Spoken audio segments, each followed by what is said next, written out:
कल के प्रसंग को और आगे चलाते हैं। कल हम विचार कर रहे थे कि मनुष्य को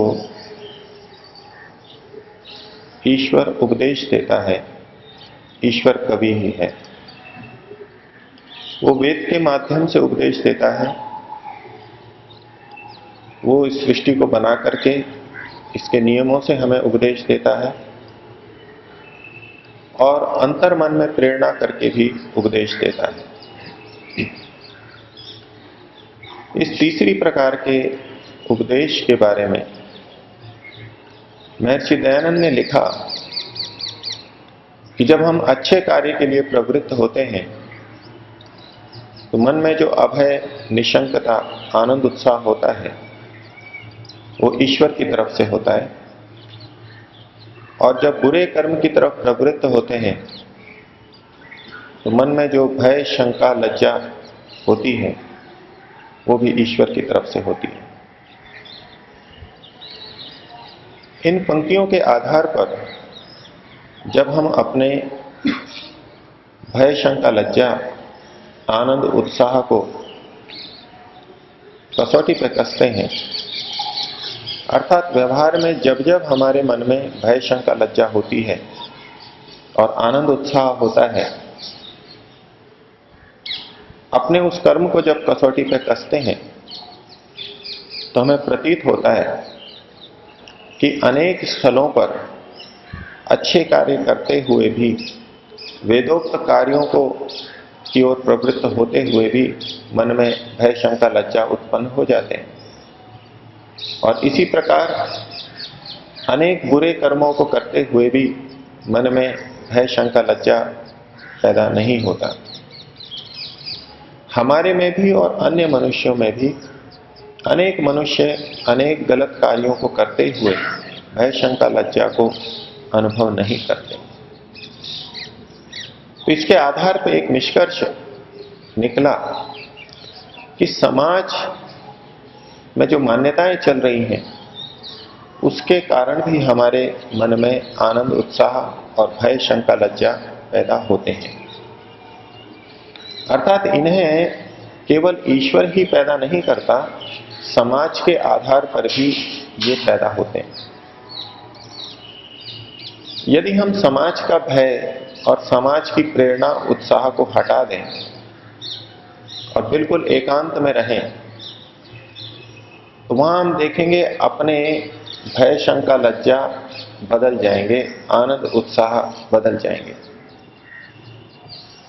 एक व्यक्ति दान देना चाहता है, दान देते हुए उसको बड़ा उत्साह होता है। यदि वो सबके सामने घोषणा पूर्वक करता है तो बड़ा उत्साह अनुभव करता है। लेकिन यदि वो जाकर के गुप्त रूप से दान दे दे, डब्बे में डाल दे, तो अनेक व्यक्ति होंगे जिनको उत्साह में अनुभव नहीं होगा, उनको सबके सामने ही उत्साह आता है। इसके विपरीत भी व्यक्ति मिल सकते हैं जिनको एकांत में देने में ही अच्छा लगता है। तो समाज का जो प्रभाव हमारे मन पे पड़ता है उसका परीक्षण हमारे को एकांत में होता है कि जिस कार्य को करते हुए हम भय, शंका, लज्जा अनुभव कर रहे थे समाज में, क्या एकांत में भी हम भय, शंका, लज्जा अनुभव कर रहे हैं? तो ऐसे बहुत सारे स्थल हमारे को अपने जीवन में मिलेंगे। इससे पता लगा कि समाज का के द्वारा भी भय, शंका, लज्जा, आनंद, उत्साह होता है। तो हम समझना चाह रहे हैं कि ईश्वर की तरफ से कौन सा भय, शंका, लज्जा होता है और आनंद, उत्साह होता है। तो इसके लिए हमको पहले तो समाज का भय हटाना होगा, उसको हटा करके फिर निरपेक्ष रूप से देखना होगा। ये तो हमने समाज की एक बाधा को हटाया, लेकिन जब हम एकांत में भी देखेंगे तो बहुत सा आनंद, उत्साह और भय, शंका, लज्जा हमारे अपने ज्ञान के कारण से होगा, हमारे अपने अनुभव के कारण से होगा।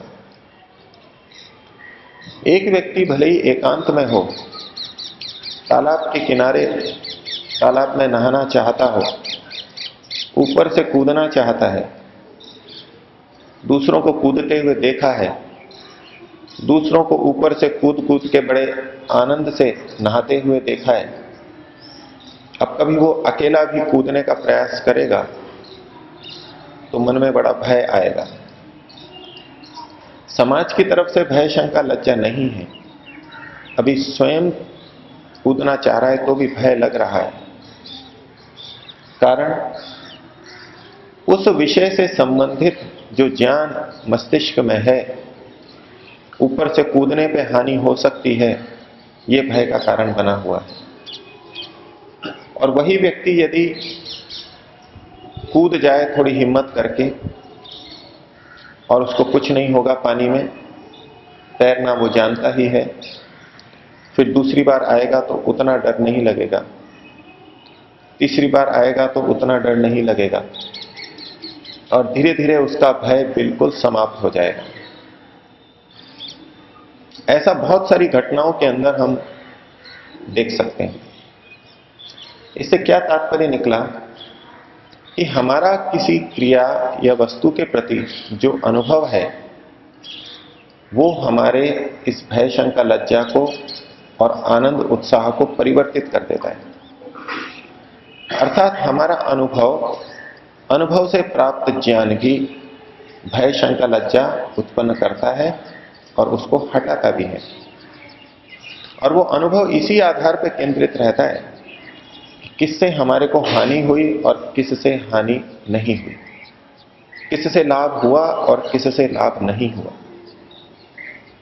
अच्छे कार्यों को करते हुए भी जो आनंद, उत्साह आता है, अगर उसी अच्छे कार्य को उसी स्तर पर बार बार किया जाए तो आनंद, उत्साह आना कम होता जाता है अथवा बंद हो जाएगा। तो इससे क्या पता लगा, फिर यहां हमारा अनुभव काम कर रहा है। अनुभव के आधार पर हमारा ये मानसिक परिवर्तन होता रहता है। तो यदि हम ईश्वर के द्वारा बताए जाने वाले, उत्पन्न किए जाने वाले आनंद, उत्साह और भय, शंका, लज्जा को समझना चाहते हैं तो हमारे को अपने इस अनुभव को भी हटाना होगा। और ये कोई आसान बात नहीं है। हम अपने पिछले सारे अनुभव को हटा करके तटस्थ होकर के देख लें, ये बहुत मुश्किल है। हम सामान्यतः समाज के अंदर रहते हुए समाज के पड़ने वाले प्रभाव को भी हटा करके तटस्थ रूप से नहीं देख पाते, लेकिन अनेक बार हम देख भी पाते हैं। अनेक घटनाएं होती हैं जिसमें हमको लगता है कि सामने वाला ठीक है और हमारे घर वाला व्यक्ति गलत है, अंदर से हमको पता है, लेकिन परिवार का व्यक्ति है इसलिए हम उसका समर्थन करते हैं। अर्थात परिवार के प्रभाव को हटा करके भी हम देख लेते हैं कि वस्तुतः ठीक तो सामने वाला है। इसी प्रकार से अगर हम अपनी देखने की क्षमता को बढ़ाते जाएं, जैसा कि योगी लोग करते हैं, अपने को तटस्थ रूप से रख करके देख सकते हैं, तो वहां पर हम अपने पिछले अनुभवों को, पिछले ज्ञान को भी हटा करके देख सकते हैं। यदि हमारे मन में समाज पे प्रभाव की तरंगें उठ रही हों, यदि हमारे मन में अपने अनुभवों की तरंगें उठ रही हों, यदि हमारे मन में हमारे द्वारा पढ़े हुए ज्ञान की तरंगें उठ रही हों, चाहे वो ज्ञान अच्छा हो, सही हो या गलत हो, और अनुभव भी चाहे सही हो या गलत हो, उन तरंगों के बीच में हम परमात्मा की प्रेरणा को नहीं सुन पाते।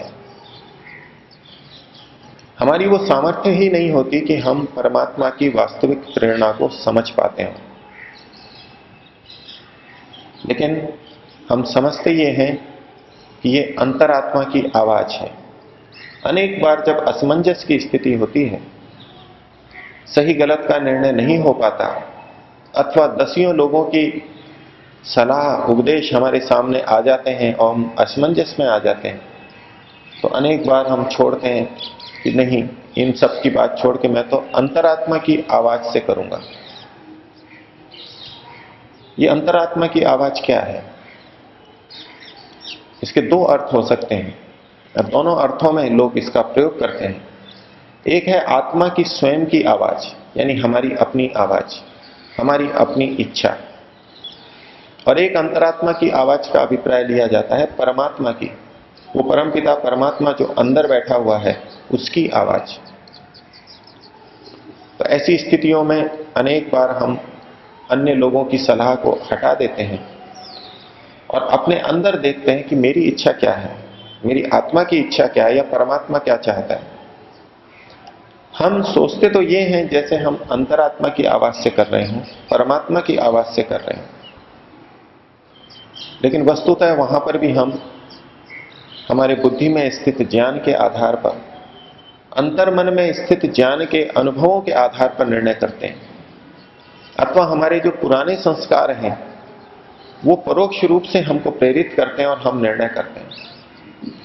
लेकिन हम समझते ये हैं कि जैसे ये अंदर आत्मा की, शुद्ध पवित्र आत्मा की आवाज आई है, ये परमपिता परमात्मा की तरफ से प्रेरणा आई है, और उस कार्य को करते हैं। हमारे द्वारा इस बात का निर्णय होना अध्यात्म में गंभीर प्रगति के लिए बहुत आवश्यक है कि ये प्रेरणा ईश्वर की तरफ से है अथवा हमारे अपने ज्ञान के आधार पर है। क्योंकि जिस कार्य को हम अंतरात्मा की प्रेरणा या ईश्वर की प्रेरणा मान के कर रहे हैं, और उसका जब गलत परिणाम आएगा, वस्तुतः हम गलत कार्य कर रहे हैं। अर्थात जो मान सम्मान अपमान से ऊपर उठा हुआ हो, अर्थात जो राग और द्वेष से ऊपर उठा हुआ हो, वही व्यक्ति वेद को भी ठीक तरह समझ सकता है। और इसीलिए हम उन व्यक्तियों के किए हुए वेद भाष्य को महत्व देते हैं जो निर्मल होकर के इन मंत्रों को समझ पाए और हमारे लिए उपदेश दिया। तो वेद को समझना भी आसान नहीं है, सृष्टि को समझना भी आसान नहीं है। सृष्टि को देख करके, उसके नियमों को देख करके निष्कर्ष निकाल लेना, ईश्वर का तात्पर्य समझ लेना, यह हर व्यक्ति नहीं कर पाता। इसी प्रकार से अंतर्मन की प्रेरणा को भी हर व्यक्ति नहीं समझ सकता। हमारे लिए यह आवश्यक है कि हम जिसको ईश्वर की प्रेरणा कह देते हैं, थोड़ा रुक करके विचारें कि वो ईश्वर की प्रेरणा है अथवा हमारे अपने ज्ञान के आधार पर निकला हुआ निष्कर्ष है, अथवा हमारे छिपे हुए संस्कारों की प्रेरणा से आया हुआ निष्कर्ष है। नहीं तो हम उन निर्णयों के आधार पर कार्य करने पे जब हानि देखेंगे तो ईश्वर के प्रति अविश्वास कर देंगे, जो कि बहुत बड़ी हमारी हानि होगी। हम समाज के अंदर देखते हैं कि जब अनेक व्यक्ति हमें सलाह देते हैं और उनमें से हमें प्रतीत हो रहा है कि ये इस व्यक्ति की सलाह अच्छी है, ये ज्यादा मेरे हित के है, इसका अपना स्वार्थ नहीं है, और उसके अनुसार जब कार्य को कर लेते हैं लेकिन कार्य बिगड़ जाता है, तो हम उसका दोष उस सलाह देने वाले पे मढ़ते हैं। हम मन ही मन उसको दोषी मानते हैं और कह भी देते हैं, और इसका परिणाम ये आता है कि व्यक्ति फिर सलाह देने से बचता है। हम किसी से सलाह लेने जाएं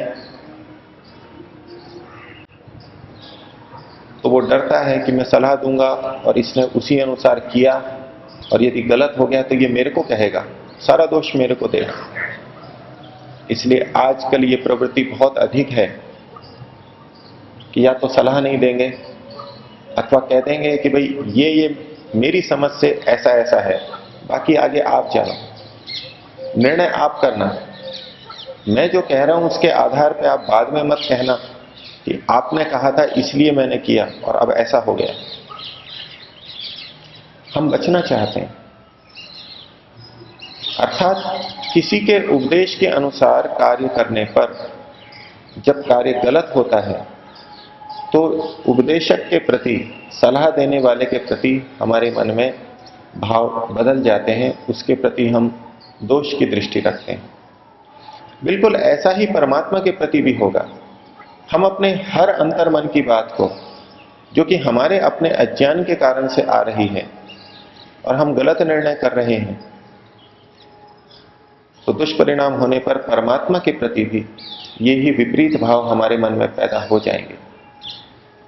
इसलिए हमें बड़ी सावधानी से ये कहने से बचना चाहिए कि ये निर्णय परमात्मा की तरफ से है, अंतरात्मा की तरफ से है।